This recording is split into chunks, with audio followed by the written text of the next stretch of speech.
Alright, I'm gonna try this out. I've been wanting to do this for a long time, but just haven't, gotten up the, courage to do it.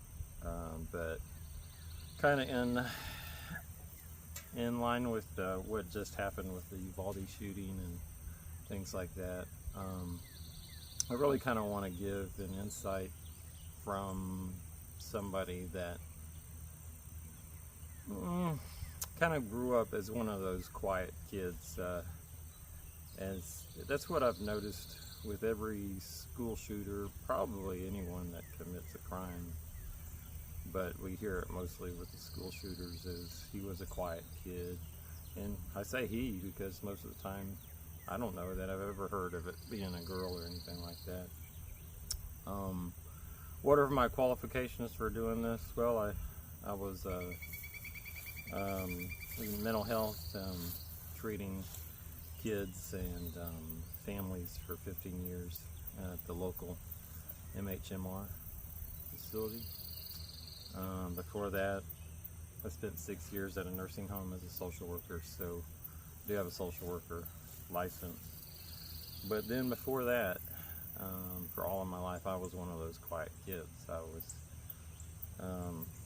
never felt like I fit in, and so I want to kind of give the insight. I don't know that I've ever really seen any videos or anything like that. I'll try not to keep this long because I could go on and on and on. Probably put this in several parts. I can't say that this is really going to be representative of everyone that's a quiet kid. One thing I do remember a lot hearing was it's those quiet kids you gotta watch out for. I'd hear that a lot. And probably a lot of the things that I say are going to apply to a lot of so-called quiet kids. Kids that stay themselves, but there's going to be some differences in terms of lived experiences and stuff like that. Before I go any further though, this is the channel that I used to put a lot of mechanic stuff on, and the reason for that is it was really a way to give quiet kids an outlet to express themselves, because quiet kids just generally don't tend to do well with people and social settings and stuff like that. Probably if they did, I was born in 1975, so there weren't a whole lot of diagnosing and stuff like that, but I probably would have been diagnosed with some sort of being on the autistic spectrum. Things that I've noticed about myself throughout my life is that always had some pretty interesting thoughts as a kid. I can remember a lot of thoughts that I'd have that I don't know that anybody else had them. I guess kind of quiet people tend to, or introverts or whatever you want to call them, kind of tend to live in their minds. And again, I don't have any reference for what other people experience, but only what I do. But I remember having thoughts as a kid, such as, like, for example, I don't know, seeing, like, coming home from school, walking home from school, seeing a cardboard box on the ground and just wondering stuff like, I wonder if I didn't see that cardboard box, if it'd be there. I remember having thoughts of, like, how if everything, and I think I told my mom, if everything was really cheap,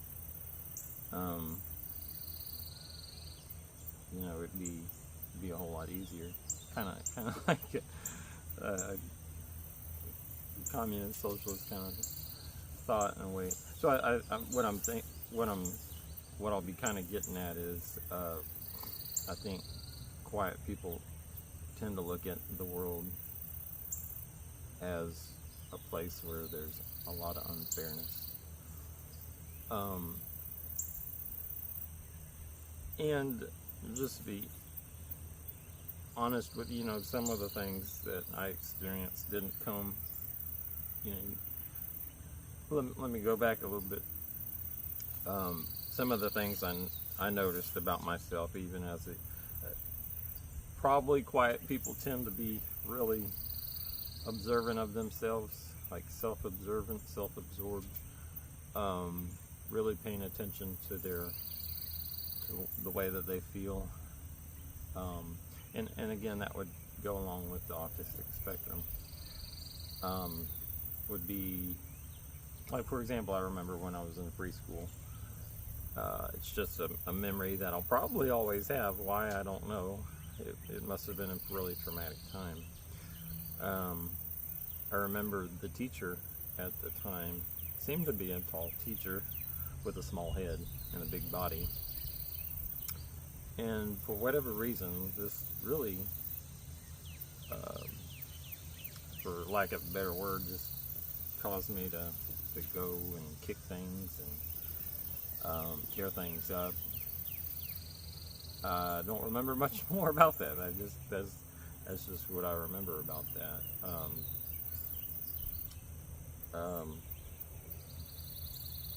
And so I remember as a kid dragging my head on the ground just because it itched a lot. I remember in elementary school somebody coming and showing some arrowheads, and he said to everybody, "Don't, these are sharp." So what did I do? I just started scratching my arm until it caused it to bleed, because I had a lot of itching that I felt there. Always a cheek biter, always a picker, a scab picker, really self-aware. Remember my mom would put me in corduroy pants, kind of really aware of kind of sensations, that sound of the corduroy pants going swish, swish, swish, swish, made it feel like everybody was looking at me. I never did want to blow my nose in class or do anything like that, just because of the mortal fear that I had, that I draw attention to myself.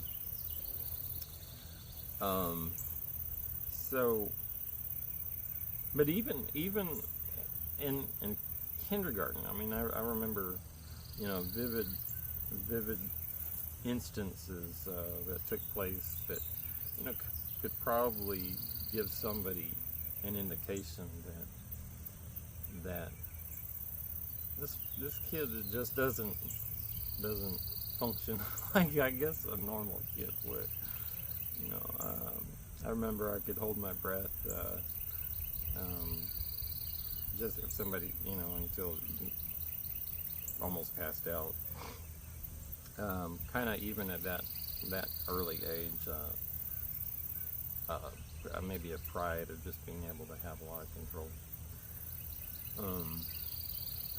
And I remember I had a girlfriend in kindergarten, and we were going to get married, and all kinds of stuff like that. And we had, I remember in the little center that we were in, a boat, and we were hanging up pictures and stuff like that about what our house would look like. And I came home and I told my parents I really like a girl or something like that. And I remember them laughing.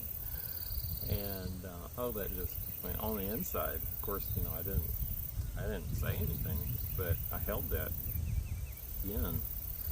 And because of that, I never had a girlfriend until I got into high school. And for sure never talked to my dad or mom about it. So I think an internal person, never liked to look at anybody in the face or eye to eye, because it felt too weird. You might even notice I'm probably not even looking at the camera here. The sensation stuff, and of course never liked the tags. Really felt my ears were too big, so I stopped wearing baseball hats.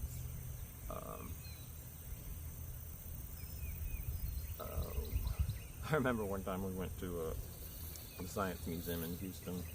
And again, I was just in, I don't know, one of those grades. And they had this thing where you could check your heartbeat or something, and I held my breath, and it looked like my heart stopped. And I was so proud of myself for being so able to control that. I remember going on trips and wanting to be able to look out, or actually looking out the window and feeling like I could set something on fire with my thoughts. So I could go on and on and on. Probably will bring up some more ideas and things that come to my mind of, as a quiet kid. That being said, our whole family is kind of quiet. My dad was an introvert, if you want to call that. Talked about being picked on a lot in school. My mom, more so on the outgoing side, although we didn't have a whole lot of people over. We lived in community in Houston, so we were always over at somebody's house. So you can't say that I didn't have friends. We played baseball, all kinds of stuff like that. Now, I was a twin. My brother, I was 8 minutes older than him, and I have a sister that's older. And this goes along with it too. My brother was, and I say was because he committed suicide probably maybe now about 2 or 3 years ago. He was also quiet, but he didn't get to that point of being able to connect with emotion in a healthy way. And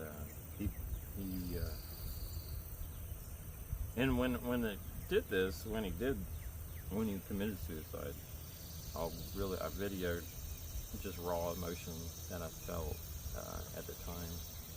And I was still working with kids, and took a week off, and then came back and was able to, just get right in there and start dealing with suicidal kids, crying in front of them and expressing to them how, things about that. I don't want to get sidetracked on that, but to me, my brother had more autism than I did.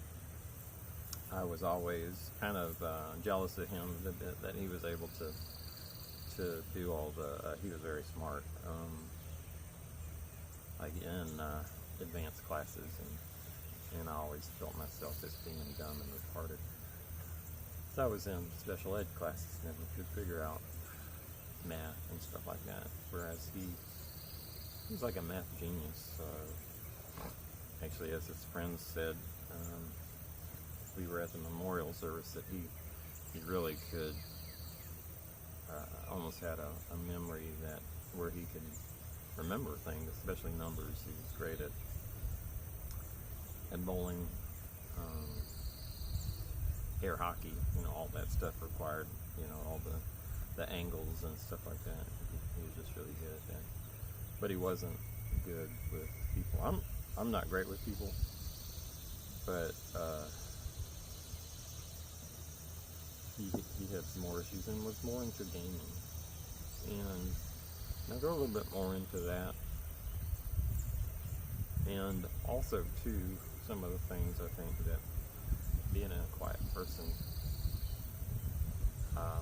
maybe an overthinker, I don't know what you want to call it, being more attuned to feelings around, like, for example, I think that was one of the reasons I ended up going into, let me back up. So some of the indications that kind of let me know I was a little bit more sensitive was that, again, I'd say I always felt different than everyone else, but there were some things that I'd experienced in my own lived experience. I was like, I don't think other people are like that. And so I was able to communicate with kids on a level that they were at. I would find myself drawn to people that were, um, like for example, when I was in special ed, and back in that time, special ed was it was kind of like life skills today. And so I was in class with people that had a lot of, back in the day it was mental retardation, but IDD, life skills low, and I just felt sensitive to them and to their who they were as a person, and could see them on a level that I just wondered. I just really don't know if everybody sees people on that level that I was able to see them on. But also going into that, so growing up, my brother ended up becoming bulimic, anorexic, but he might have at one point started making himself throw up, but he had gotten to a point where he had so much control that he was able to throw up without even making himself throw up. So that body morphology, or dysthymia, or whatever they call it, is still a part that I experienced. I know my brother did, because we would tell him, he'd say, "I'm fat." "You're not fat. You're not fat." We would all tell him, he was skin and bones. I don't look at myself as being. I still, I think, underestimate a lot of things about myself. And so every time I would look at myself in the mirror, as I could remember, I would say, "You're ugly. You're ugly." And still to this day, I feel like that. I don't have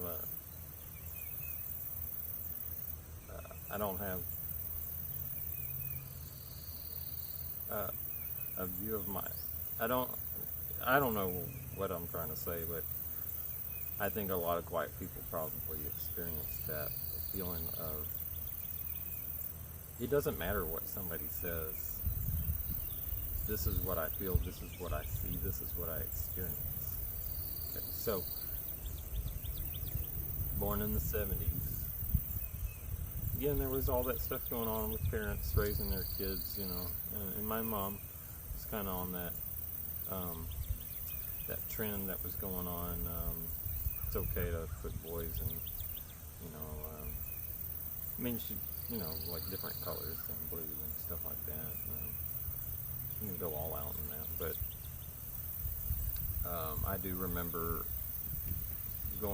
getting into high school. I don't know, maybe junior high. I know I was driving at the time, but getting to that point of not feeling, again, still with the body image issue stuff that was going on. I'll just be honest, I questioned the whole male thing, and it, of course, never felt like I fit in as a male, because I didn't see myself as being tough or popular, or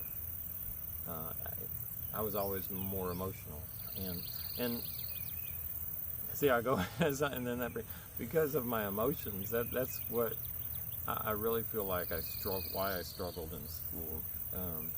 In math, the emotions would get in the way. I remember being in math class, and this was probably first grade, and I remember, it was first grade. I remember, and I'm saying this because my view of school was not a place where I wanted to be. It was not a place I enjoyed going to. I never enjoyed. I cannot remember one day that I enjoyed going to school. It was torture. It was torment.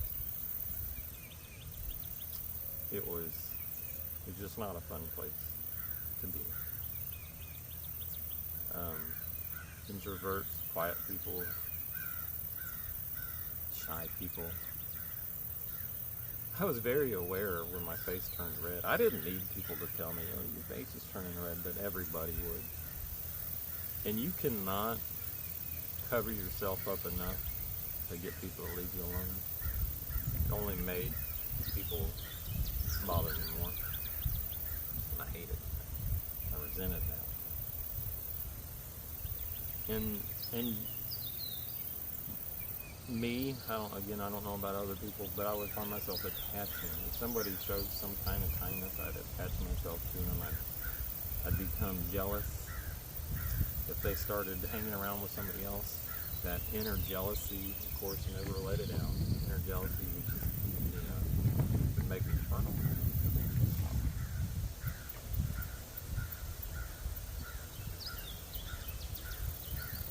What I'm doing is I'm just trying to give some insights, some things that I want to put it out there. I mean, like I said, I've been wanting to do this for years and years and years and years, but always been too scared to do.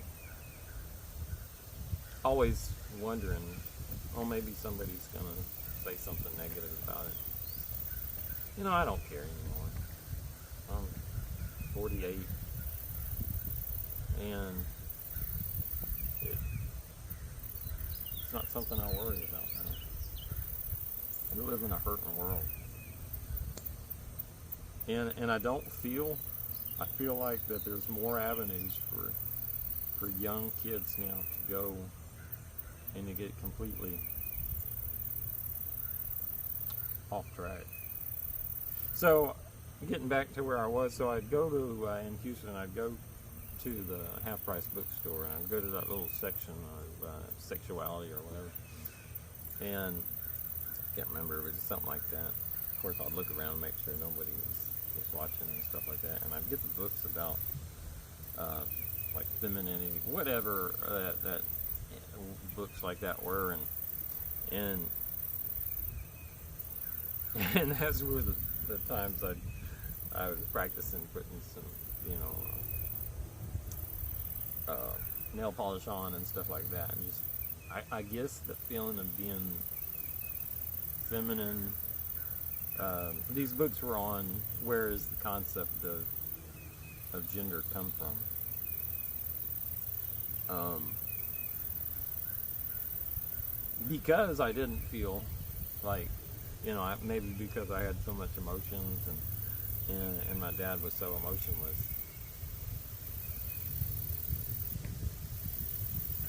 that and maybe too, as I found out later, that my dad was using me as a sexual object. That of course wasn't in my consciousness. That was blocked out. That only came to my awareness when I was early 30s. That probably caused some confusion as well. But and here the key is, I looked at books. There wasn't an internet. I mean, there was an internet, the early BBS stuff and bulletin board systems and things like that. But I'm sure there was things out there that I could have found, but I just went to a bookstore. But my thing was with like going full blown LGBT, which wasn't even at that time, would have been that, number one, why would my identity be, and I had this, why would I want my identity to be the way that I have sex, or who I'm attracted to, and so that just kept me hanging on to, I guess being a male, for lack of better ways of expressing that, and so that was something, of course, that for the longest time had an effect on me as well. Um, but as I came in contact with kids at school, at least one that was interested in me, a boy, that's what kept me from getting into that lifestyle. Was why would I want to express that in that way? I mean, to me, again, I guess that's a good thing about me being a kind of a quiet person and kind of resistant to being wanted to touch and be touched, and what I call a healthy fear of people, was that, man, I sure wouldn't want.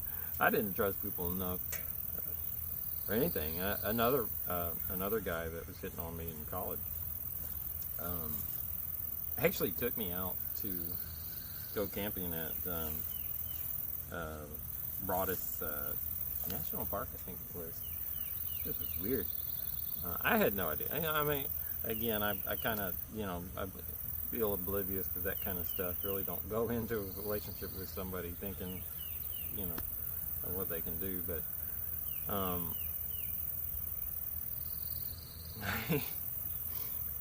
and we were in the tent, and he had a gun with him.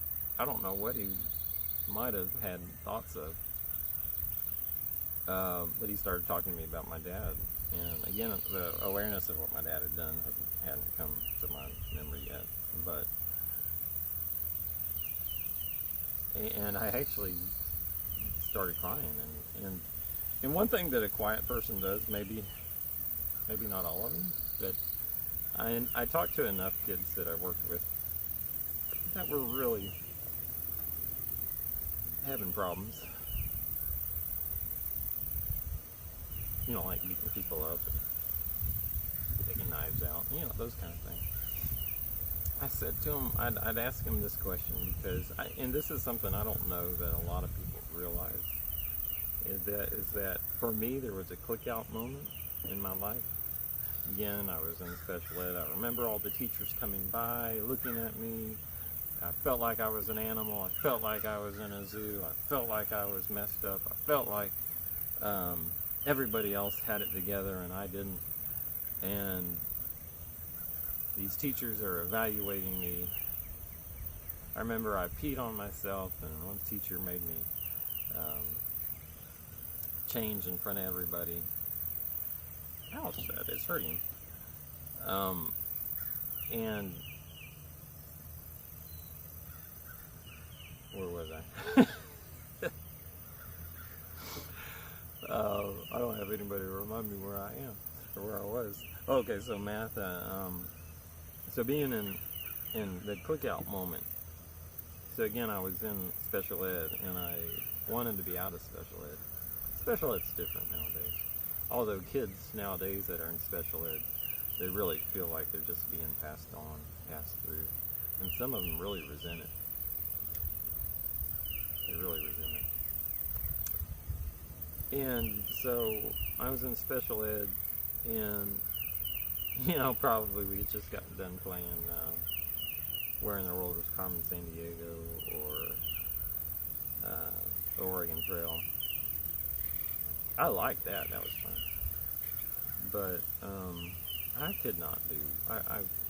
We would get worksheets. We'd get lots of problems that we got to do, hundreds of things and stuff like that. And I couldn't do this, and I would get so emotional. I like the kind of emotion that where you scratch up your paper with the eraser, and now it's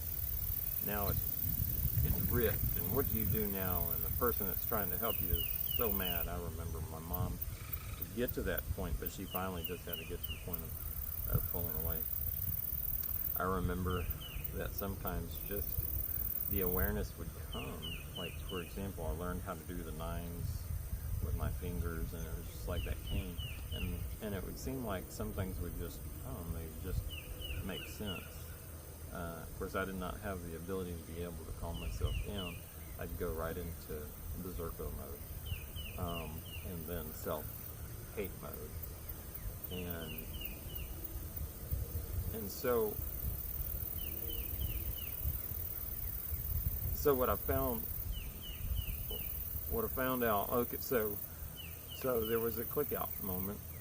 Again, now I have to back it because there's so many so many things that you can point to. All right, so and I know from working with kids, 4th and 5th grade, something happens, around that. Before, you have the the challenges with like I was telling you, I had a girlfriend at kindergarten. You got some of those things going on. I remember working in elementary with those kids. That's a kissy girl or something like that, they'd say. And you got the challenges with the girls not, feeling like they've been left out and stuff like that. And then the boys, they see the one boy that can do just about anything. He's the fastest. He can go over the monkey bars, and that one can swing really good. What's my problem? And so you got those things going on. So as I'm going through this again, I know from the very beginning, from the very get-go, there's something different about me. There's something.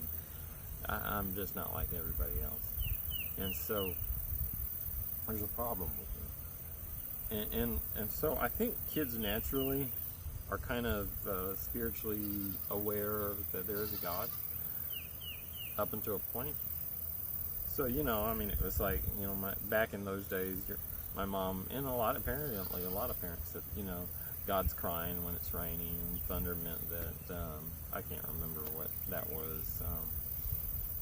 Just bringing that awareness up as a kid, and I remember going to church. My mom would try to get us to go to church. Not every time I'd run. As I got older, I'd run as we got into church, but we would go. Sometimes my dad would get involved and play softball. But I do remember I went to a Bible church in Houston, and of course, me and my brother always fought afterwards,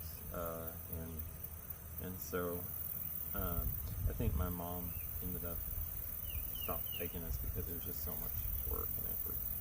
But I remember feeling this feeling of like there's something's here, and it was a good feeling. And I remember at one point one of the preachers said something like, "Have you told your family that you love them?" or something like that. And I think I actually did that.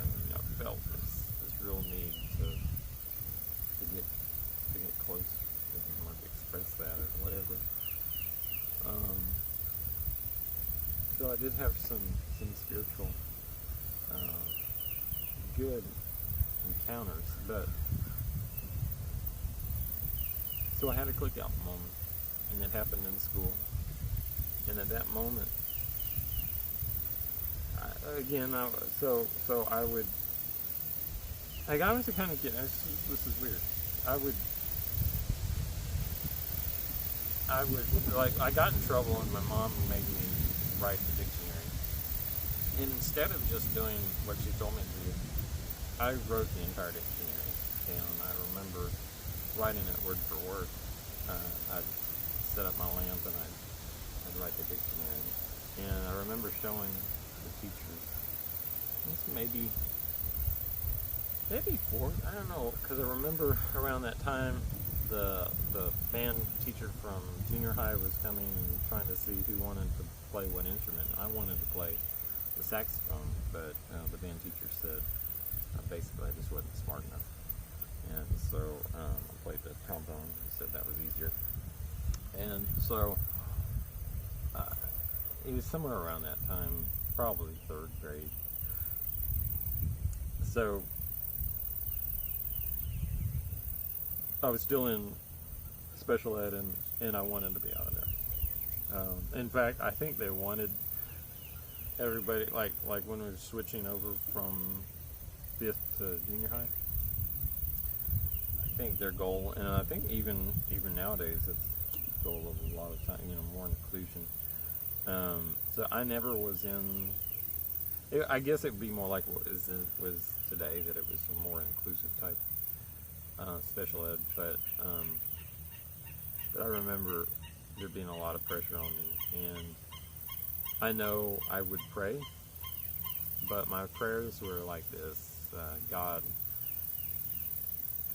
when I wake up in the morning, I want to be strong so that I won't be bullied anymore. I don't even know if bullying was a term back then. So I won't be messed with anymore. So people won't be mean to me. And when it didn't happen, I got mad. And so there was a flip out, a switch that I felt. It was a moment that I said on the inside, if you're not going to help me, God, then maybe the devil will. And so around 10 years old, I say to people that I talk to, that's when I turned my life over to Satan. And that didn't help with me feeling more accepted. In fact, it drove me further down the depths of darkness. And I think if we were be sensitive, again, I think I was one of the few that was able to get to this point with these kids because I lived it. When I was going to college to be a social worker, you don't know how many times people would say to me, why do you want to be a social worker? Why do you don't talk? You don't, maybe they were thinking you're kind of messed up.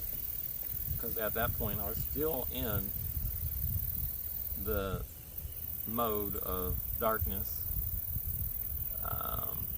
candles, living in a hollowed out TV, incense, spells, getting books about sorcery and things like that. Again, my resistance to ever joining something helped me out the most. Kept me from really getting strung out on drugs. Kept me from really just getting completely into something and becoming part of that group. I never wanted to be part of a group. I mean, again, I was part of a group, but with my friends, and we called ourselves losers. We were the loser group. Although, we had our own influence in that big school, in Houston, A-Leaf, Elsie. Some of them went to Hastings. We had our own, wanting to do crazy and stupid things. For example, doing what, we'd sit around and we'd talk about what we could do at the football game. What we could do, stealing street signs, just whatever we could do to be a non-conformist. So, if I say that I never joined anything, that would kind of be a lie. Now, I did at some point still want some autonomy, even in that. I didn't necessarily always go along with things that the group wanted to do. In fact, I look at myself as being one of the first ones to get out of it. So I had that click out moment, and this is important.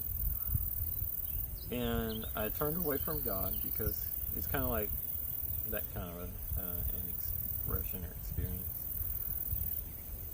And at that moment, I had control over my emotions. Okay? I became like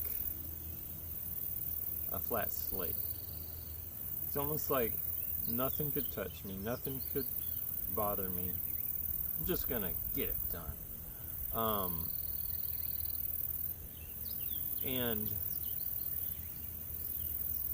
I was able to get through the schoolwork. I eventually got out of special ed. I eventually went to college. Actually made A's and B's and got to be on the honor roll more than a couple times. I learned how to learn. I learned kind of more about myself. I really think I was kind of I think left-handed people kind of have a little bit more trouble in life. And my dad's left-handed. I was always, I guess, always had really bad handwriting.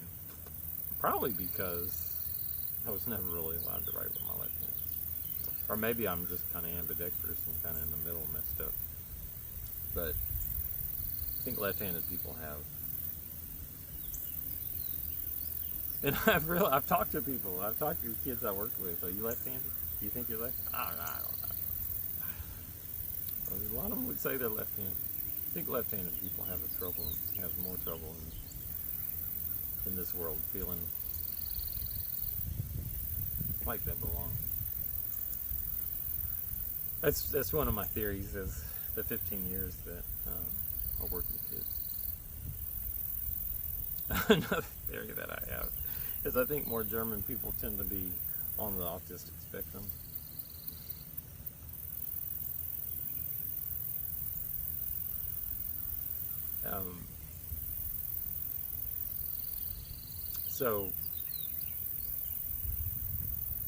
So my mom, as I was getting older, didn't know what I was good at. Didn't know really what I would do. And my mom, which is really kind of profound, she said, you're not really good like your brother at math and stuff like that, and you might not really have something where you feel like you're really good at, but she said, you're just kind of good at everything. And she kind of led me into going into social work because I like to work with people. And so I went in that direction. My thought was, I always like to take things apart. Like, the first thing I remember taking apart was a TV. It's still plugged into the wall. I got a pretty good shock from it. Old tube TV, black and white. And then they had this place in Houston where you could go. It was like Candyland Park or somewhere around there. And they had these motors out. I find myself taking these motors apart in that little center or whatever they called it back then. And but I guess at that moment, my mom didn't try to steer me in a mechanic. But I guess at that moment, it might have been later, I don't remember. But I said to myself, figuring out machines is kind of easy, but figuring out people, that's a real challenge. Why they do what they do. Why some people hurt other people. Why? And look, I'll tell you. I was picked on, but I could be, if there was the right kid that was lower than me, I'd find myself joining in with all the others and dumping on him too. Until that moment, I remember in junior high, the thought came to me as I was. And he's a friend of mine today, being mean to a friend, Aaron. And thinking to myself, why am I doing this? Everybody's hurting. Why would I want to cause somebody more pain? And so that helped me to see people as people, humanity. I wasn't one that tended to look at women as objects, although, just about every day, self-gratified myself during that time. I won't go, because it's kind of embarrassing. But I, in my mind, I didn't want to treat a female as an object. And I wanted to look at them as a person. And so and again, I don't know that everybody gets to that point. That's a quiet person. I'll just be. I know that they don't. It seems like when my brother, when we were going through after he hung himself, we were kind of looking in the computer, the access that we could get. He was looking up stuff about taking medications. He had kind of a setup of a bleach and what's those two? What, a bleach and ammonia mixture? I think that he could have done that with. He had just purchased Glock. And so I think at that moment he was kind of, I think he could have gone the route of a mass exodus. So the difference between me and my brother, and again, I don't know that my brother ever would have gotten to this point. He's in his 40s and never got to that point. So he would find exits. When things got like, you know, like the Asper, like the how was that? The spectrum, whatever the spectrum's called, I can't remember now, but he was probably, we would say, more on the spectrum because he was less able to just stay in there and deal with something that got emotionally upsetting. And many times we'd have to adjust our vacation because he had run off. And again, and I will be flat out honest with you, that there are a lot of kids, and maybe even adults, that when they see that about somebody, they stick it to them right there. They keep touching that sore spot. And so I'm coming at it from my point of view. My brother can't come at it from his point of view. So we would touch that. Anytime he would run, like if we were playing baseball and things didn't go the way, maybe a bad call or whatever, and he'd get all puff face and mad and start crying, cry baby, quitter, quitter. We started singing a song, Puff the Magic Dragon, Live by the Sea, Frolic and all.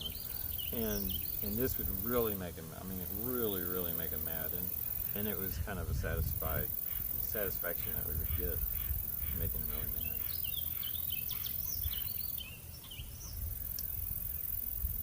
To my amazement, one of the last times that I saw my brother alive, it was at a Thanksgiving dinner that we had. Now again, that was like 5th grade, 6th grade, 7th grade, you know, high school. He was into Dungeons and Dragons, starting to do some of the online gaming, the mudding and stuff like that. I was starting to get a girlfriend and things like that, and so from my point of view, that wasn't going on like it was in the past. He had that song still on his phone, and that was probably 4 years ago. He had that song, Puff the Magic Dragon, on his phone. Now, when he listened to that, did it make him mad? Did it bring up that feeling of, oh, I hate people, I hate life? Many times he would say to other people, I want to die. I didn't hear it that much. You know, my mom heard it as he was starting to have some medical problems, drinking and gambling and those kind of things. A quiet person lives with the voices inside of their head. Okay? The voices.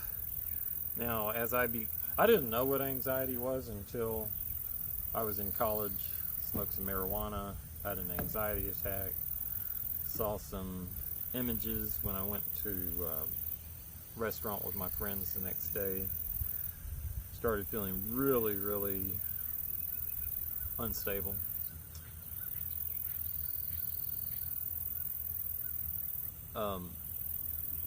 But I remember getting so inside of myself that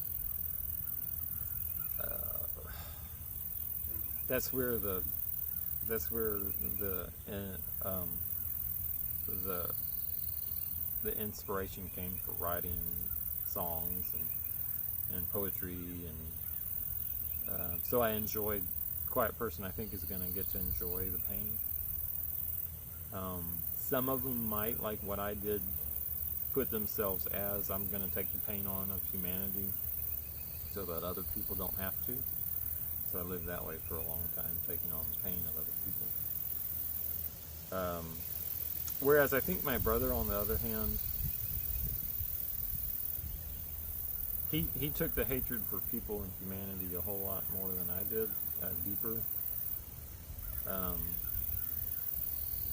and never seemed to come out of it. So I had some of the turning points for me was like a roommate that I had. Basically, I was like, "What are you doing? Why are you living in this? Why are you laying down? Why are you acting so weird? You need to come out with us and drink beer and stuff like that. You need to go out and do things." And part of me wanted to be like that, but then once I got to that point, like what would happen in high school when I started putting on expensive clothes and stuff like that after working, was that I didn't like presentation. So same thing happened there.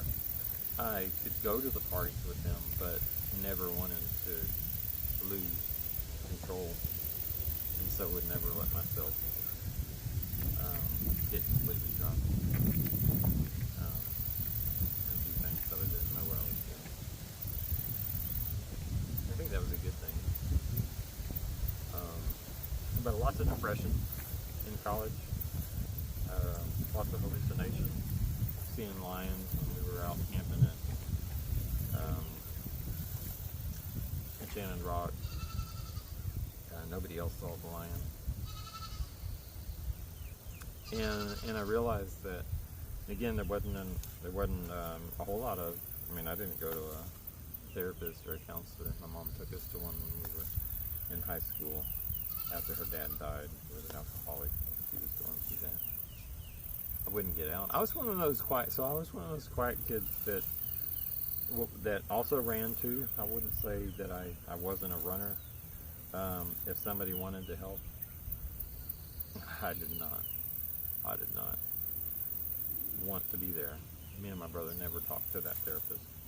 We eventually got to a point where our mom wouldn't take us.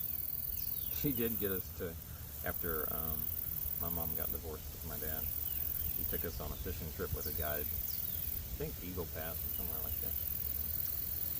And we were stuck. We were stuck on that boat. It was cold. And this guy started talking to us. And my goodness, he broke into me. I think my brother wanted to jump off the boat into the water. So that's where, when I became what I became, working with kids, working with quiet people, I really realized that just sitting down and trying to talk with them wasn't going to work. And so my way of working with the quiet kids was to engage them in some activity. Help them to feel like they had somebody that understood. And probably the most comments that I would get from some kids would be, "He really understands me." And you know what disappointed me a lot was that a lot of the other workers that I had, I think they felt like that I was doing a disservice to these kids, but in my mind I was always like thinking back to me. Why would I want to go and try to get help from somebody just sitting, and I'm feeling so uncomfortable, and I'm having, and not even knowing it, but having anxiety attacks and stuff like that, and wanting to smile, not wanting to cry, all those things. And that wasn't to say that the things that the therapist said during those sessions didn't hit like they did. Like, for example, he'd say stuff like, well, you really care about your brother, don't you? And of course, you know, on the outside it was, no, I hate him, I hate him, I hate him. But on the inside, that's why we made fun and kept each other from opening up.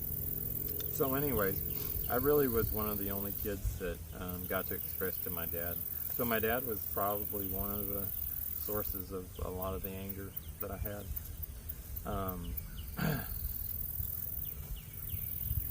And before he got Alzheimer's, I was able to go to him and tell him I forgave him. My brother, to his death, never talked to my dad again. And my brother was really my dad's favorite. He was so much like my dad. And I was my mom's, because I was so much like my mom. And, you know, paternal twins are kind of opposite. And so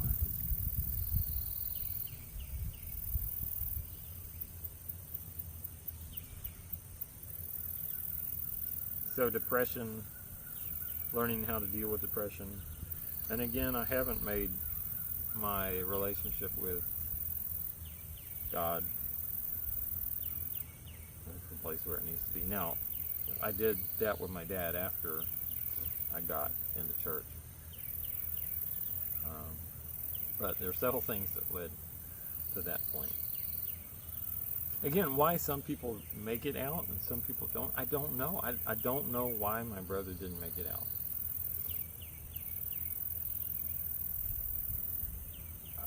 I don't know. I mean, I tried, but again, the more I tried, the more he'd run. The only way I could get in with him and was in doing things with him. He was a doer. We could go and we could play sports together. He came out here and he shot some guns at some point. And with what he was going through and the voices that were in his head, I don't know if he ever dealt with the thought of, maybe I could end it right here as he was out here shooting guns. I don't know. Again, a quiet person deals with voices, the leadings of the internal leadings that they have, and so I know he got the gun after coming out here and shooting a couple times. I didn't realize that. I don't know if it was a constant thought of his, but it must have been of ending his life. Kind of seeing the smile come to his face. I felt that suffering, that you know, people suffering, seeing people suffer. Why would God allow this? But something turned me around. Something kept me from keep going into the more dark areas of that. I remember doing some mushrooms and I felt that it opened up a door in my mind to allow all kinds of evil to come in. I didn't know anything about demonic stuff and things like that, but that helped me to not keep going in that direction. When I started kind of like getting probably schizophrenic and getting to the point of just walking down the road and connecting with this person, connecting with their mind, it made me draw back. Some people don't draw back when they experience that stuff. I don't. That to me is a mystery. I don't understand. I'm just trying to give you some insights from quiet people. Every school shooter I've heard, he was a quiet person. He stayed to himself. He played video games.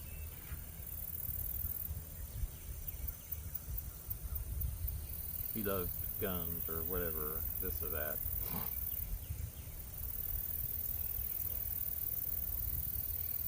And they say it's a mental health problem.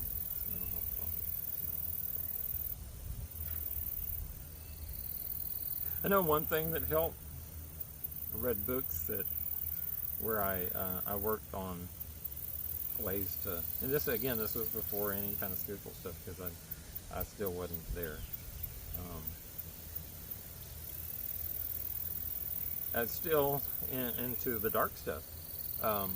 But one thing that happened in college, which really helped me out, was, I was a Christian magnet.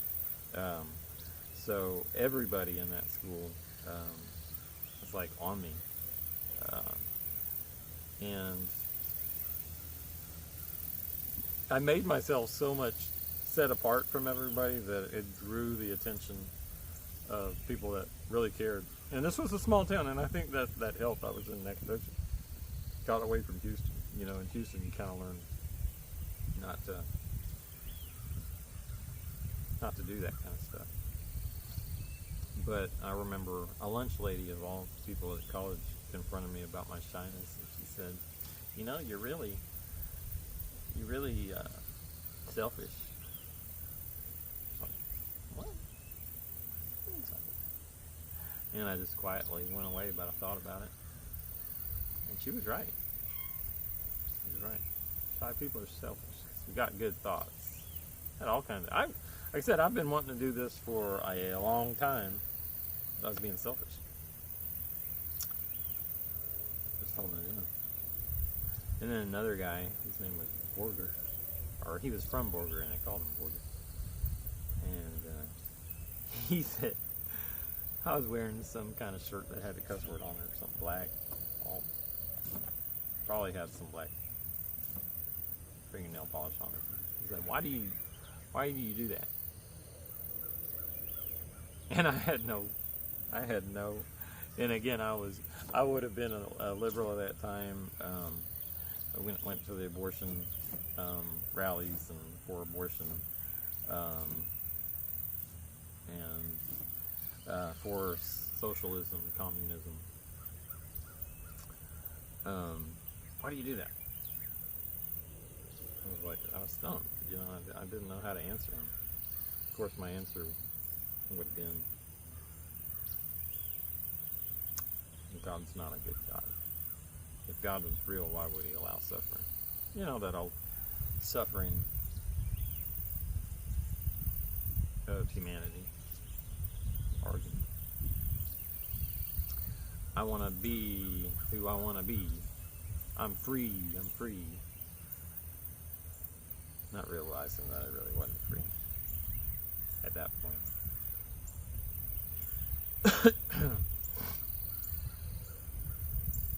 So my brother actually ended up coming to Nacogdoches after flunking out of, I think he flunked out of UT, because he was mudding a lot at that time. That was the first generation. I would say first generation. I don't know. There might be, maybe Castle Wolfenstein or one of those others might have been before that. But he was mudding just about all the time. I wasn't doing that. I did not get into the New Age.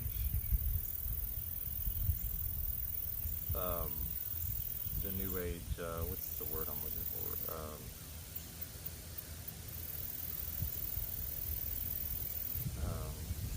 Group of people that did that. I mean, it was, from what I could understand of my friends that were doing that, they had all went to UT. I separated and went by myself over to Nacogdoches.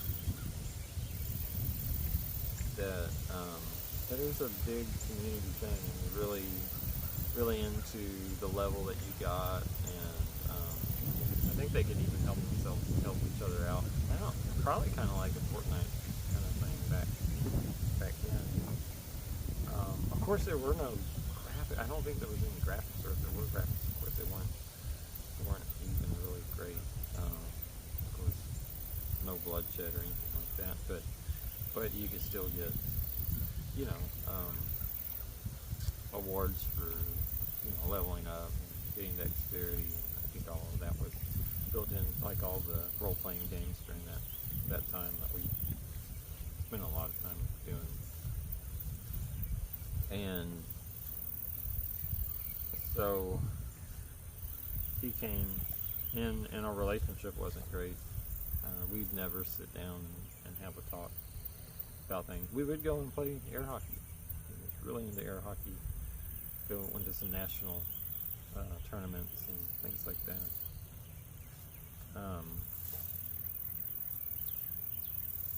So there's a lot about my brother that, and I think he wanted that. He just really didn't want. Anytime it got uncomfortable for him, he leave. And so what I'm trying to say is I think he would probably be more on the spectrum of what a school shooter would be.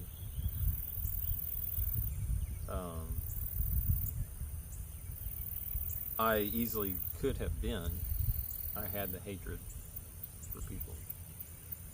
I don't think either. And I didn't have the means to get a gun. My dad had guns,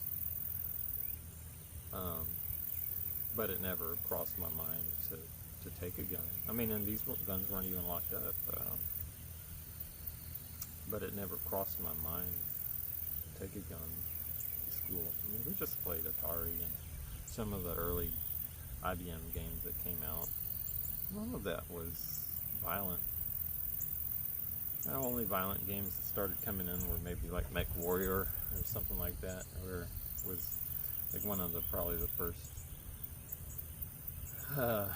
kind of the games where you felt it. We'd go to the mall and do that. Some of the arcade games were maybe getting into that, but of course there was the hunting game with the Tandy TRS-80. Was the first computer I remember. First game I played was on tape cassette in little letters moving around. No graphics. Duck Hunt was, and the paddle. Pong. Atari. Maybe Nintendo got a little, with maybe Zelda and stuff like that. That might have been some of the first. I didn't play Zelda that much. Again, what I'm trying to say is violence wasn't. My friend went to when we were in maybe junior high or young, he went to a gun store and bought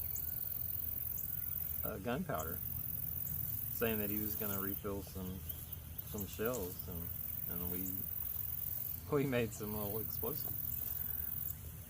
We never thought about hurting people.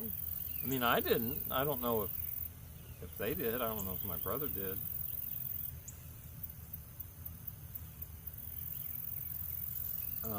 But definitely the media. Yeah, there was some the songs during that time. Even the angry music. It was more like I listened to Bad Religion. I mean, I don't even know if I could even understand the words. It just connected with the anger that I had inside. There was Insane Clown Posse out during that time. I only came and, one person let me listen to some of the music that they had, and I was like, I don't like this stuff. So the media wasn't violent. The rap during that time, now there might have been some that I wasn't connected to, we went to all the record stores and stuff. There might have been some stuff out there, I don't know. But, I mean, as a kid that had issues with knowing who I was and personality stuff going on, probably some personality disorder stuff going, I used music as a way to express what people put out there. I didn't have the ability to make my own music, but to express. So if it was angry music, it expressed with that anger that was inside.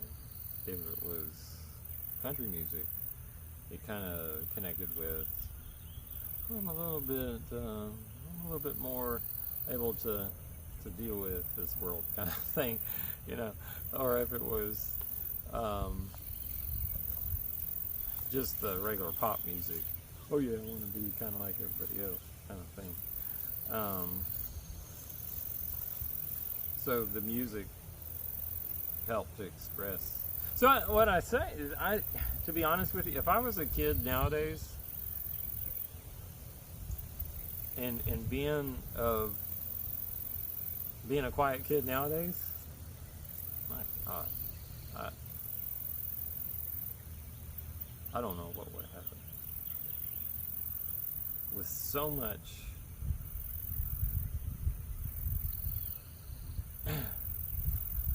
That means there was, the bass music. There was the club music, but I don't remember that bringing out expressions of wanting to do. Maybe I'm wrong. Maybe because it was still around that time. There was a hatred for police officers, and I connected in with that. But I don't remember there being like that kind of being all out there in the media. It would definitely have been harder being a quiet kid in this time. I would be able to get on the internet and connect with. Again, maybe I wouldn't have gotten to that point where I connected just because of my inability to really want to join. But my brother continued the game. He continued to connect. So he found his connection with those online sites. He watched that show that was on Netflix before he committed suicide. He was drinking. He had the gambling connections online. He's pretty heavy into the Asian porn and stuff like that. He's out there. Still did not want to face or address any of the inner demons that he had. I've noticed something with some of these, as I'm working more with younger, like 19-year-olds, 18-year-olds, and mechanics, is that it seems like the moment that they like slow music will want to make them cry, so they want to put on fast, hard-hitting music, and it could be even some of the country that's out there now. It connects, it gets their mind off of whatever is just really eating at them. Whatever is just, and as old as I am, I'm wondering what do they really have? But I can't be like that, because again, I was like that too. And I think probably they have more now stuff that they're dealing with, because the body image stuff is probably so much more maybe challenging to them. So a quiet person nowadays has a whole lot more influence from other people that'll be like them, that will connect with them, and it's easier. It's just easier to connect.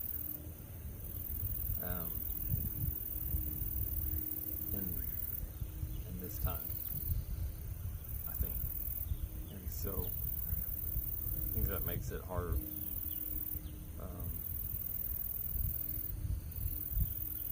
Like I remember not too long ago during that Houston concert at Astroworld, we'd been there. We went to a concert there when Cure was there, and it was kind of crazy even at that time. But all those kids that got trampled. But I was looking at that setup that they had, and they were talking about God and this kind of stuff, but man, to me it just seemed really dark, and I don't even know. I think it might be the same old confusion that people give. I feel alive now, so I just want to feel alive, and then they kind of get that mixed up with spirituality. dealing with people that have used drugs and they're wanting to get off because their life is so messed up. I said, well, you gotta now be used to feeling emotion, because every time they feel the emotion, then they go to the drug to soothe that emotion, and you've got to be able to experience emotion. So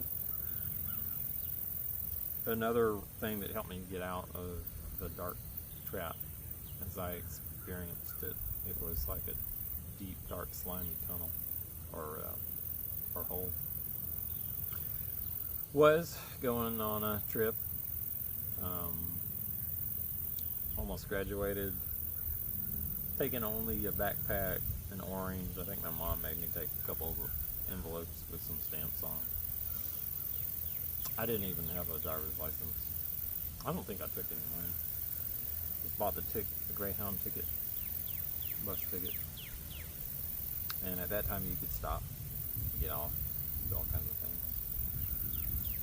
So I took a little notebook and just went around. And one of the good friends that helped me out was Willie. Visited him in San Antonio before really getting and going into California. He had me drink daiquiri, which caused me to be somewhat unstable on the bus. But anyways, Willie was one of the good guys that kind of brought me out of my cocoon and my shell. I mean, I say good guys, you know, he got me into doing some crazy, stupid stuff, but probably what I needed to do during that time to get me out of my head.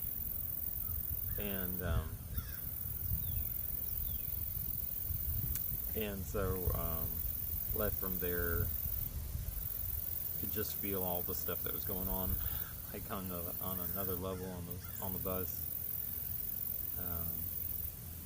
Driver swerving around, people acting kind of crazy, sitting next to a guy that was going to Los Angeles that talked about his life and experiences and his mess ups, and feeling the whole atmosphere on the bus start calming down as he talked. I was like, wow, what is going on here? And really, I think what happened was he really was telling me some things that would help me, as he talked about his mistakes and things like that. He was a black man. And again, growing up in Houston, I mean, a lot of my friends were all kinds of nationalities, so I didn't have that to be a problem. So I've always tried to be relatable to anybody.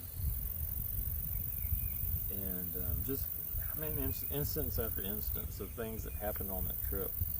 Of course, I was also another thing that helped me out. Again, I was doing the deep breathing stuff and learning how to relax, or reading the books and stuff like that I'd get at the library during those college days, and listening to music from the Sounds of Space on PBS, or the National Broadcasting Station on the radio, the Red River Radio, and just trying to connect with the world, trying to connect with nature, trying to connect.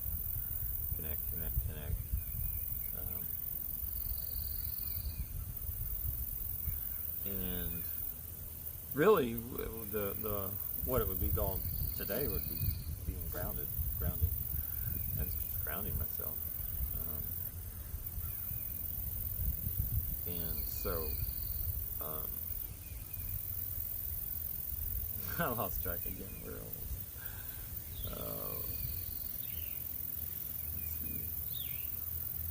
So, I was talking about the trip. Oh, okay. So I was starting to write down my dreams. That was one of the things that the book suggested to me. And I just wrote dreams down. Right when I woke up, I remembered them. And the deja vu experiences that I had, just kind of chronicling my life. And I've gotten rid of all this stuff. When I got married, my wife looked at it and she was saying that's kind of demonic or something. So I threw it all away. So that's why I want to put it on here. Anyway, so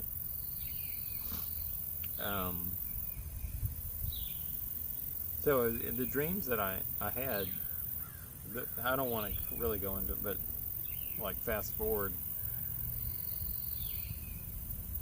they actually came true. Like for example, a dream that I had of this van going down into the water and then coming up as a new van. During that time I had a Volkswagen van, 1979 or 75, I don't remember, 79 I think, Volkswagen van, hippie. And I had that dream and I was like, oh no, I like that van, and it came up, popped up out of the water, and it's kind of like that that place where that one guy hit on me. A little just a little pond there, and when it came up, it came out to be a van that had a lot of rust holes in it, but it had air conditioning. This vehicle that I had that had air conditioning. So, I wrote stuff like that down.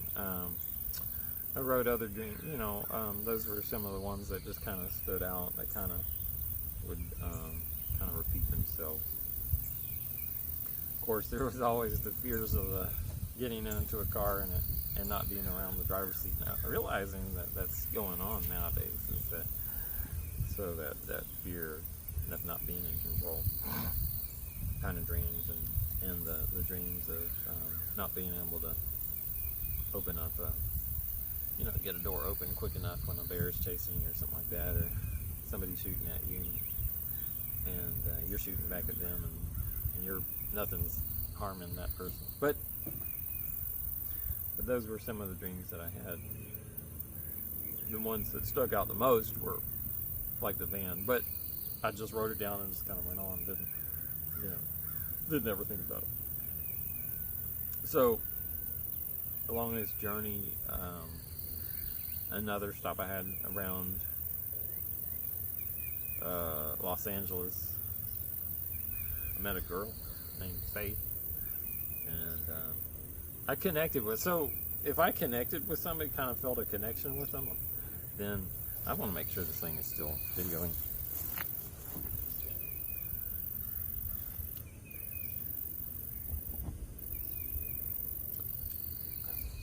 It is, okay. So if I felt something, like I laid eyes on them and boom, it was like a connection, then that to me meant love. And so, all it took when I was in high school for me to feel that feeling was like a girl to offer me a jacket. And so met this girl named Faith, and it was like love at first sight. And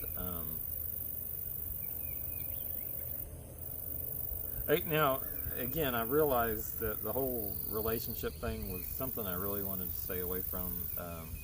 Being with somebody, a girl named Sarah in high school, just becoming attached to her, and always at her house, always around, always, like worshiping her. I realized I was so awful with relationships, and they were painful, and it hurt, and I didn't want to hurt anybody, so around that time I was like, I don't want any relationship. But quiet people just can't live with themselves all the time. Liked a girl named Adida. She's, I think, from Africa, in college, and I was prone to kind of stalk. I didn't do anything crazy like what you hear about, just going to the place where they work. Because I'm a quiet person, never really out there, put myself out there and said, hey, I like you, kind of a thing. But even with I don't even know if I'd call it a relationship with the person I had in college. No, her name was Elise, not Adida. Adida was somebody that I met in San Francisco. Anyways,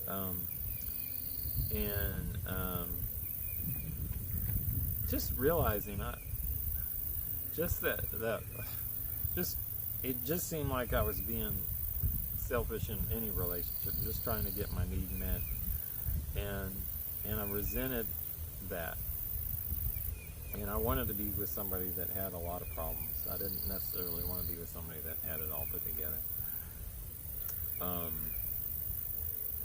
But every relationship that I had was like that. It was just, man, this thing gets extremely painful,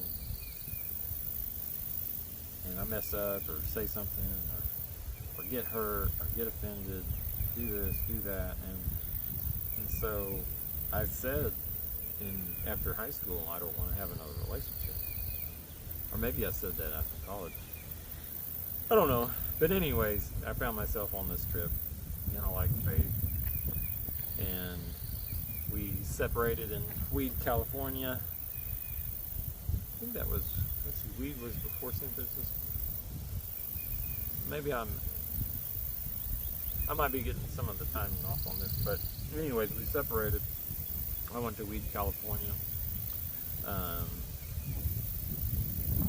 she got off in continued to go wherever she went. I think she got off in Las Vegas. I don't remember, one of those.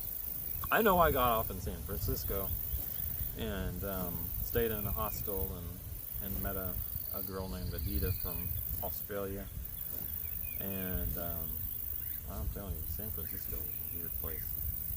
Lots of... you got schizophrenia, and I'm telling you, it's a place where you can make all kinds of connections with people. Not all good either.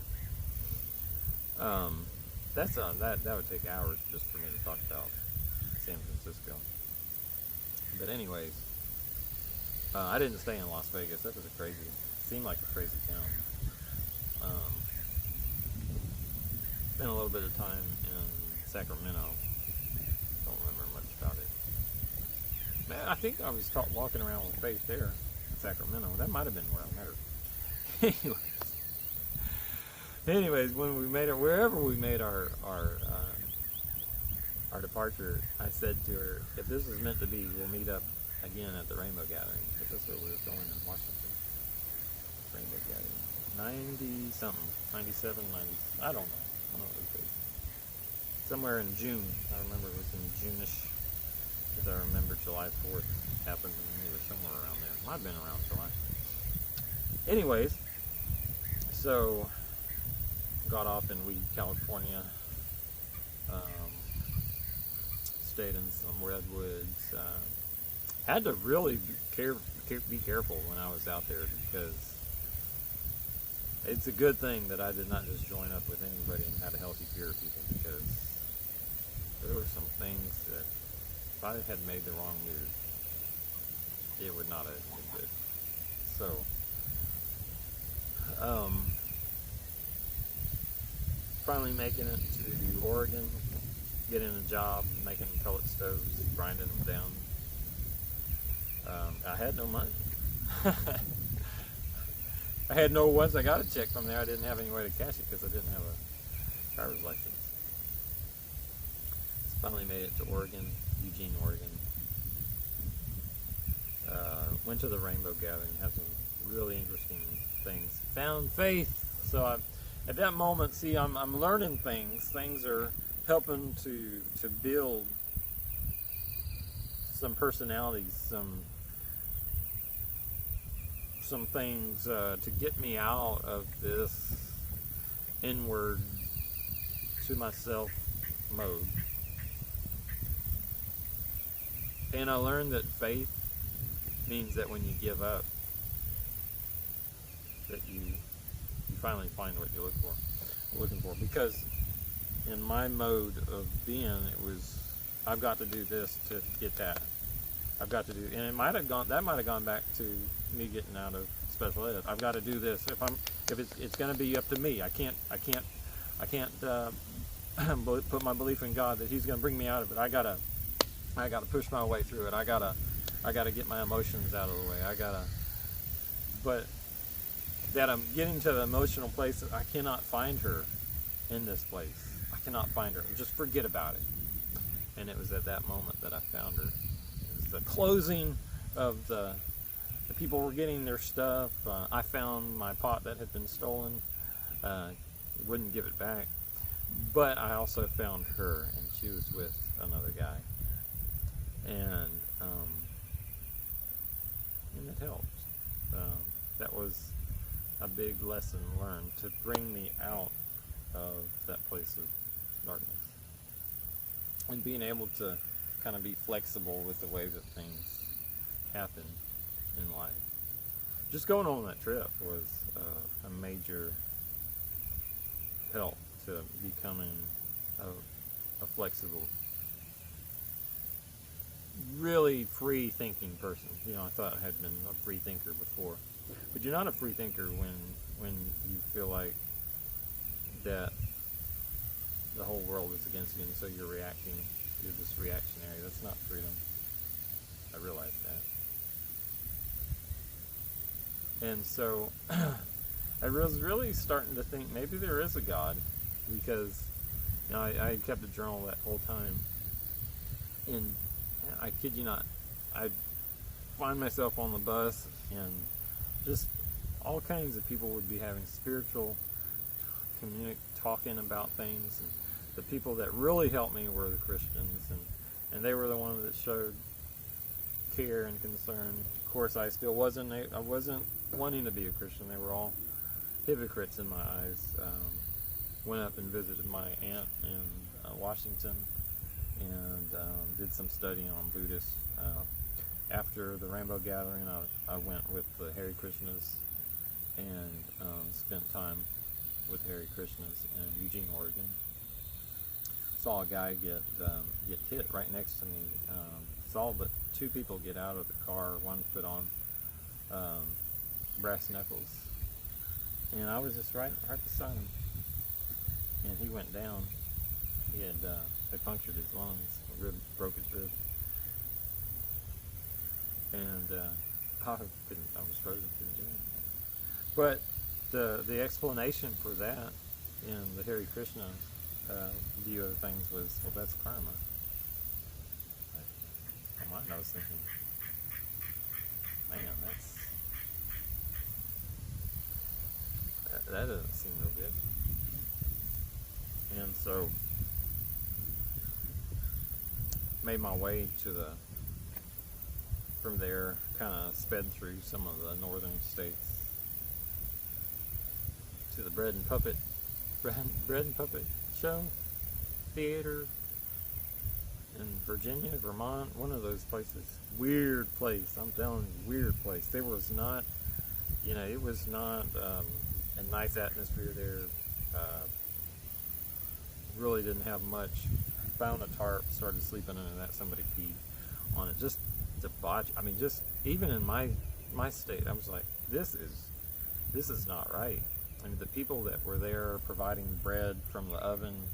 I mean, I had to work direct traffic and stuff like that just to be able to eat.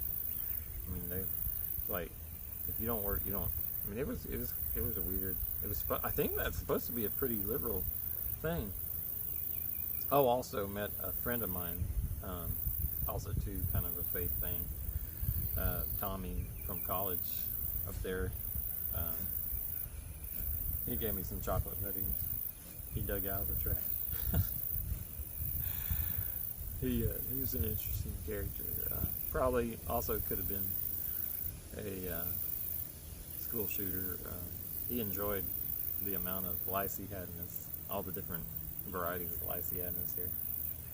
Also different than everyone else. Look, when you're different, you're just going to get made fun of. People are going to make fun of you. People are going to say things.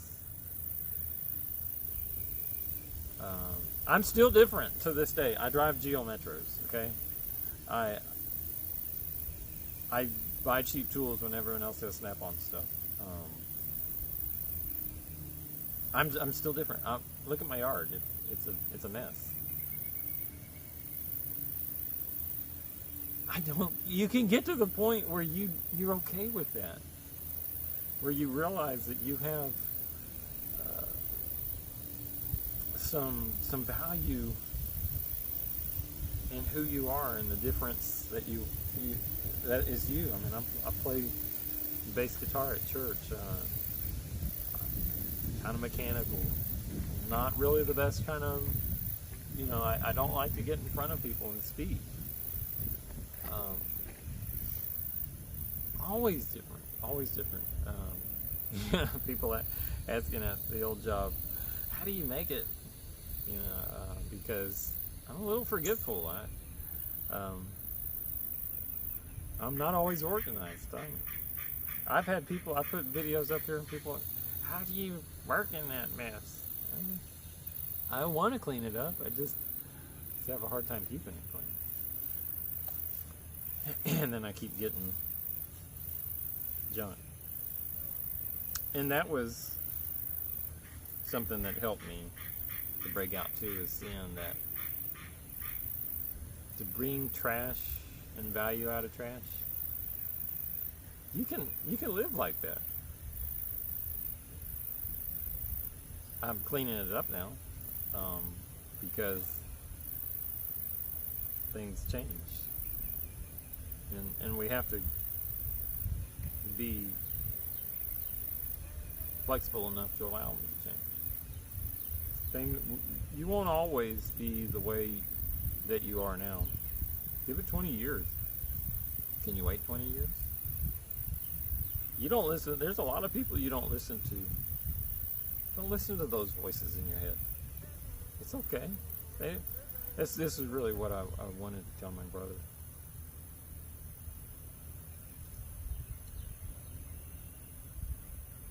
It's okay to not smile all the time.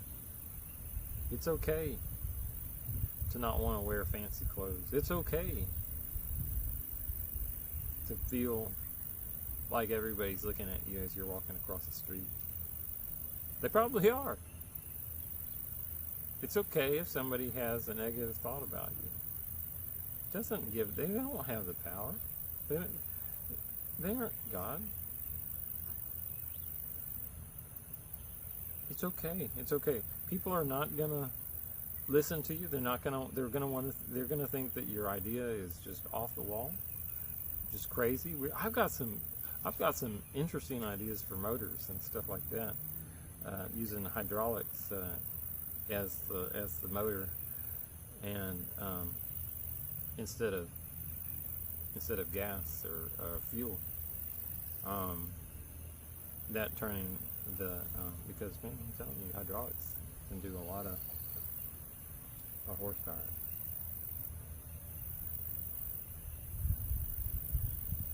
You got some good ideas. You got some things that will really change the world, make it a better place. People are gonna laugh at you and make fun of you, but I'm just pleading with you. You don't listen to the voices that say to end it. Don't listen to the voices that say, I hate everybody. Don't listen to those voices that say you're not worth it or you're ugly.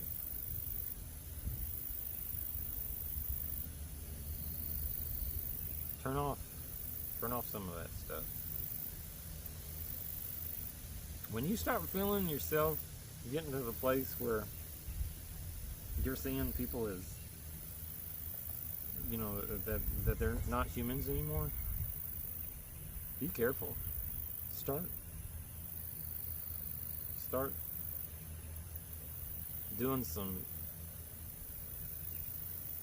self-introspection.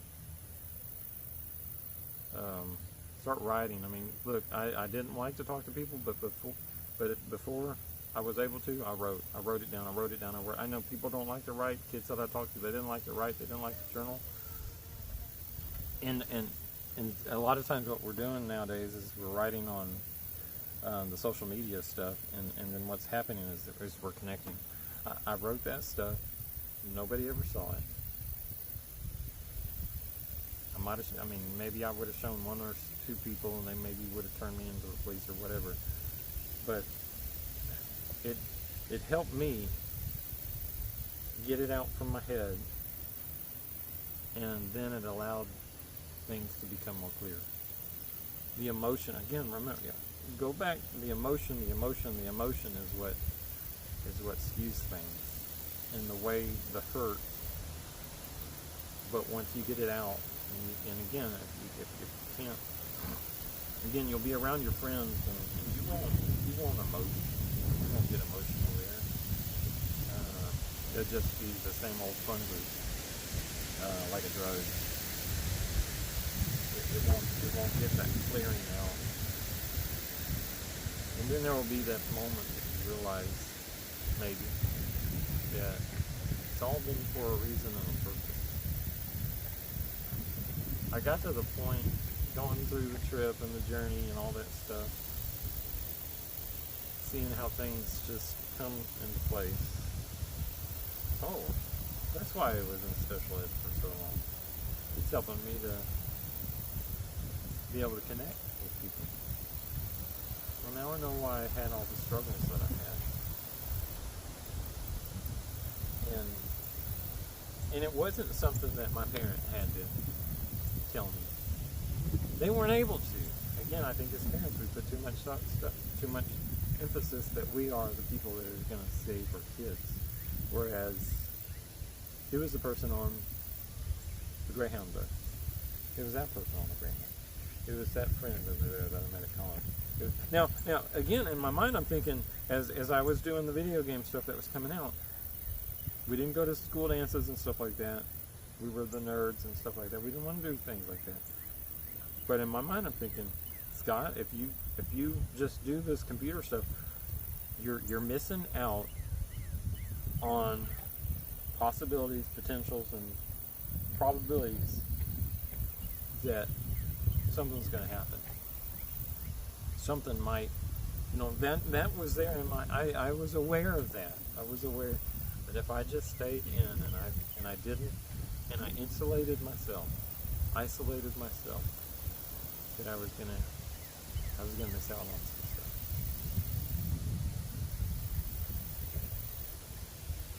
So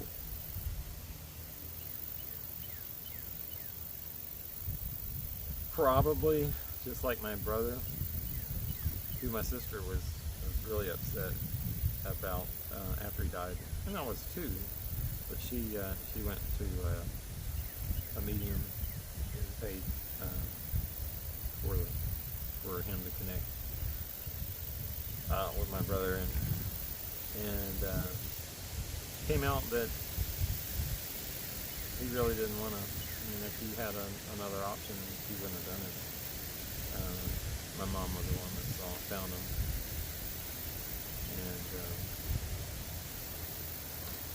I would probably imagine that everyone that commits this kind of violence against either themselves or others probably experience that same kind of afterthought. It's not a finality. This life is not a finality. There's consciousness afterwards. And so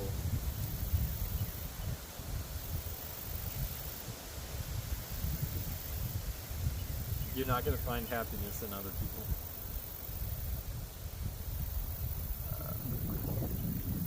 So I got into living. I was going to go to the Peace Corps. Got to living in a little town of Livingston, and started working for the school bus driver, that sort of thing, and working for the DAEP. Just waiting for me to go to I think I was going to go to Africa. Started going to church because people, again, I was still a Christian magnet, but now I had so many good experiences with Christian on the bus ride that I was okay with going to. I didn't think they were all hypocrites. So I was staying in a house that I was going to make into a greenhouse, and started going to church because people invited me to Pentecostal church, and I was still weird. It was really weird because I was so isolated, and they accepted me. I thought they were weird.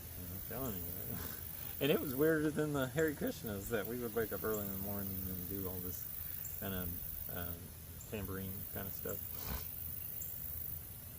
Man, they had all kinds of emotions going on. And I was really uncomfortable for the longest time. But I realized and found out that God really was Jesus, which I resisted because thinking that God could never be a man because man is so simple. Going back probably to my dad and all that kind of stuff. And then asking for my emotions to be opened up. And finally, because this was 20, 23, 24 years old. At the time, really, 19, 20, 21, they need to get to this point, I think, at that point, before they get into all the other life stuff.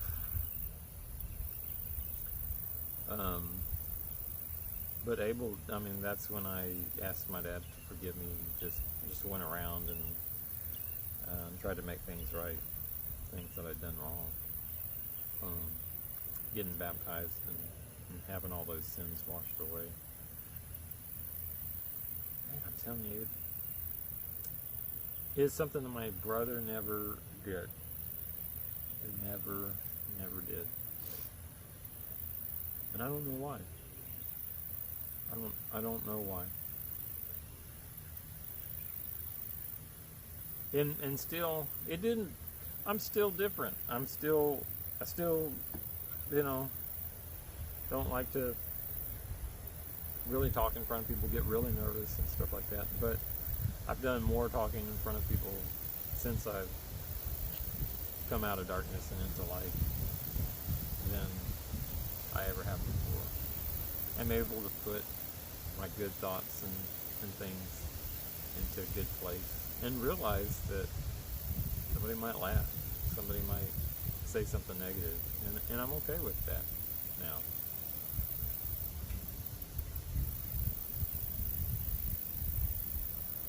There's nothing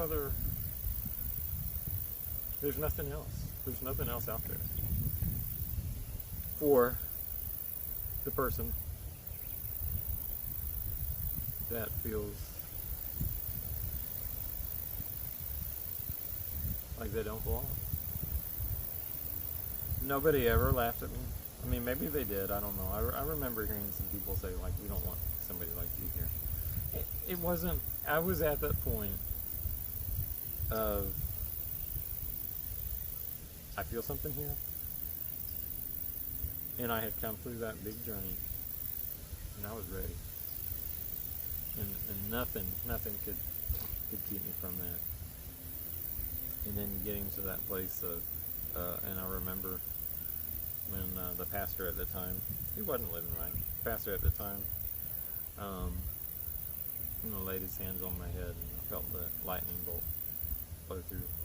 Still, as of this point, I still have never just completely lost control, but I mean, to me, it's losing control in a good way. Speaking in tongues and having that experience, going through the ups and downs, but always feeling like I've got a friend now. It doesn't matter what people do around me. I've always got a friend. Even if I mess up, Jesus will always be there. And isn't that really what quiet persons want? To be accepted, to be understood.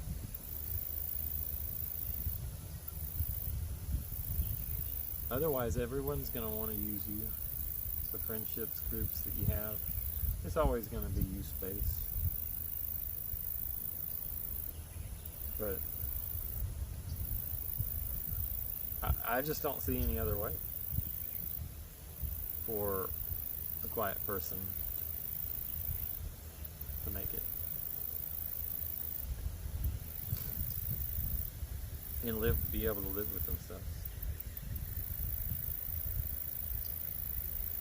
So that was just some thoughts that I had. I want to just get them off of my chest, and I'll just put it out there. I don't care. I don't care what kind of comments. Of course, I don't comment. I don't do any comments with the negative comments. That doesn't bother me. But I do comment to those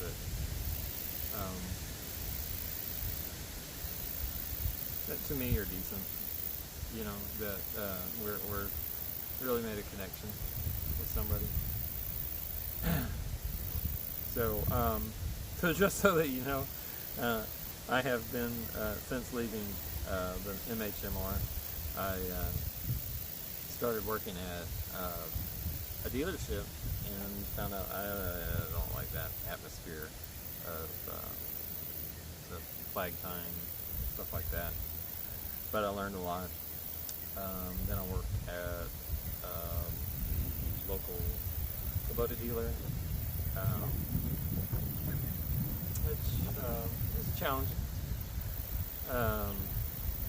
Not the mechanics part of it, but dealing with some of the things that went on there. And then I worked at a telecommunication company, and that was an interesting experience.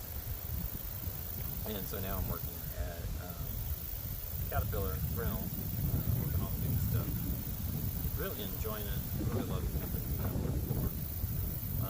Really been busy too, so that's why I haven't been making a lot of videos. But I still got stuff going on. Not doing a whole lot of side things. I just have Memorial Day off, and probably will try to clean some stuff up around here. But I hope I help somebody out. My thought is that mechanics is good for a quiet person. It can be good. If a quiet person can learn to deal with people and their emotions and find some peace with the things that have happened, they're going to be okay. They're not going to commit suicide. They're not going to commit homicide. They'll find some peace, and they won't need bipolar medication. They'll be okay. I still got some ADHD stuff going on. They'll be okay. They'll learn how to deal with their ADHD. People around them will realize, they're a little different. The relationships might not go great. They might find it easier to get lost in some kind of mechanical project because it doesn't deal with people. Your relationships might not work out great. If you can deal with that, you're going to be okay.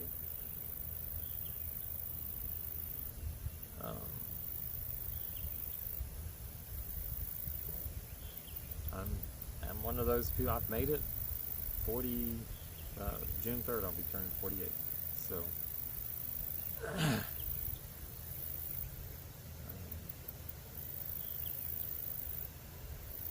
just some thoughts. I know it ended up turning out probably pretty long, probably close to 2 hours.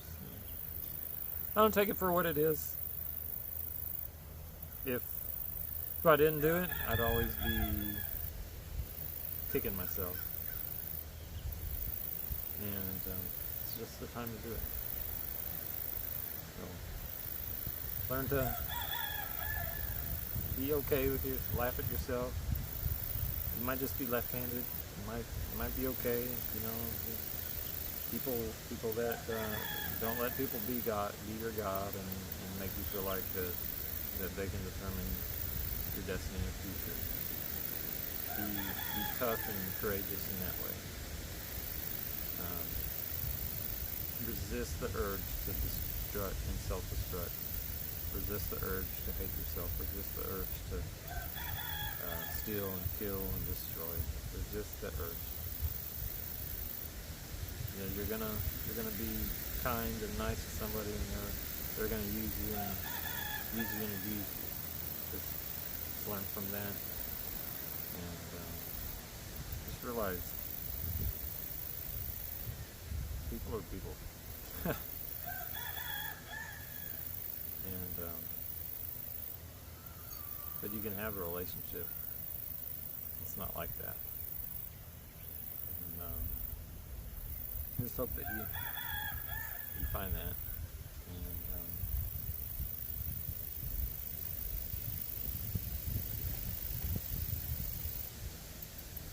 And just wanting to be there on your side, letting you know that maybe in some way I kind of understand.